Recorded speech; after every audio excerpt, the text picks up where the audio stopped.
Have you ever thought about or tried to change the direction of your life, of where you're going? And maybe you've gotten stuck into one of the many traps that a lot of people get stuck into, which is relying on habits, hoping that by employing the right habits, magically that is going to be what shifts them into that new life. The problem with that thinking is that it's a direct branch from thinking that it's external circumstances that have us stuck where we are.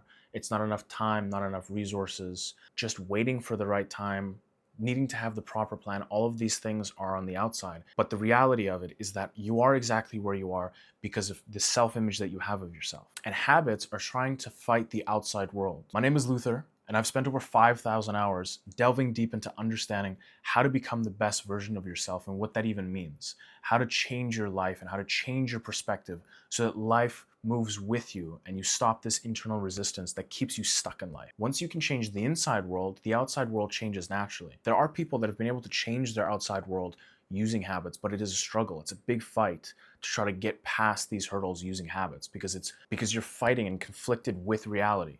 When you change your self-image, you're able to flow with reality and you're able to achieve your goals easily. The reason most habits don't work in the first place is because our brains are wired for familiarity. It doesn't matter if that's comfortable or painful, it's just the fact that we have a pattern that we recognize. And breaking that pattern is the difficult part. Most people try to come at that with breaking it, with instilling a hard habit to cold turkey stop that pattern, but it causes a lot of resistance because inside of us, we don't see ourselves as different from this problem.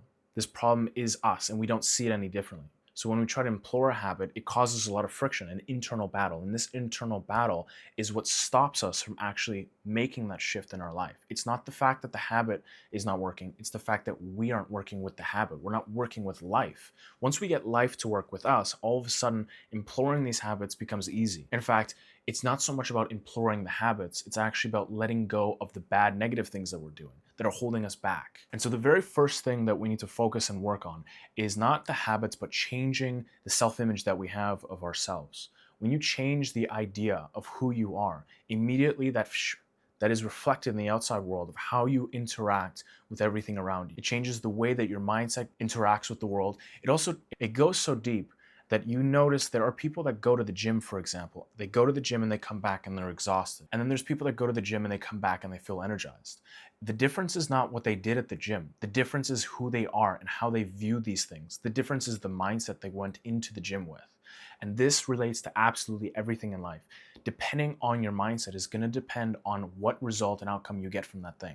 It's not just how you do it, it's the intention that you put behind it. You'll notice that with many things in life, it's mostly about the intention. When you do something meaninglessly, especially when you just put a habit in place and you put it a check mark off, okay, I just did this habit, I got this habit done.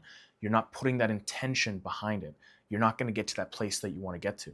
Because what is the idea of a habit? It's basically a vessel, a permission slip to allow you to become the person who's able to do the thing. When we have the habit of waking up at a certain time so that we can do certain things at a certain time, it's not just the fact of waking up. It's about becoming a disciplined person that is able to stay focused for a certain amount of hours. This little shift between just doing your habits and actually owning those habits, putting an intention behind them, is the difference between getting stuck in life and actually getting to the next phase. I want to quickly break down for you why most people end up failing at their New Year's resolution, because this translates to everything across the board as to why people aren't able to shift forward. When someone says that they're going to start going to the gym and that this year they're going to change their body, they're going to change how they see their physical form. They set the intention and they start going to the gym. The first week, they're pumped up and they're excited, they're pushing through, and they get a little exhausted after the gym, but they're like, let's fucking go, I did that thing, right? After week 3 of going to the gym, they start to, in their mind, dread going to the gym. And then when they're at the gym,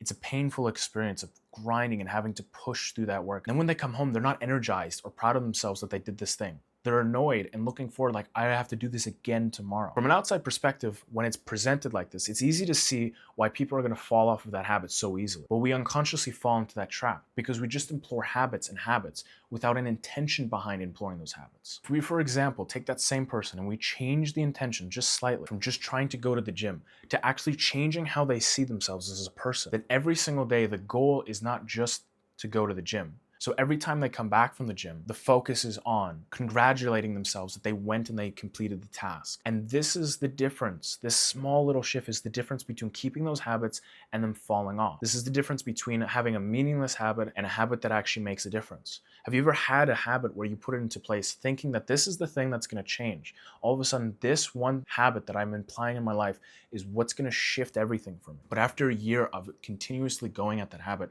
nothing changes because the intention wasn't on changing. The intention was just completing the habit, hoping that magically that habit is going to change who you are.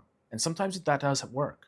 And that's the issue, is that sometimes it actually works that way, which tricks us into thinking that habits are like a 50-50. Maybe this one will change me, maybe this one won't. All habits are designed to actually make a shift in your life. It depends on your outlook, the intention that you set towards it, that's actually going to make that shift in your life. So how do we make this shift? How do we go from just imploring habits to setting an intention behind the habits? You have to catch the inner voice that's inside of your head. That monologue that when you're starting to not enjoy doing the thing, when the discipline has started to wane, you need to stop relying on the discipline and start relying on your virtues. The definition of discipline is teaching someone to do a task and punishing them when they fail to meet that task. Virtue is simply holding yourself to a certain standard. So holding yourself to the standard that you're going to become the person that's able to go to the gym. You're no longer going to be the person that sits around all day and eats junk food. There's a difference there. It's subtle, but it's massive. So you have to catch that inner monologue that's going on inside your head of when things start to get hard. And we've all felt that. We can become familiar with that feeling of resistance that starts to happen in life, especially when it comes to, again, the example of the gym. After those couple of beginning weeks, there is this internal resistance that we can feel. That motivation that was there in the beginning has started to wane. When you're feeling that familiar feeling of resistance, internal resistance, because your self-image of who you are is now being questioned by you, by your actions. You need to solidify and say, this is who I am. This is who I'm changing to be. I chose this and I'm loving it. I'm enjoying this feeling of change. It feels different than what I was previously used to. But just because it feels different doesn't mean that it's bad. Just because this is uncomfortable doesn't mean that the shift is not a good shift. You have to solidify this very simple concept in your mind over and over again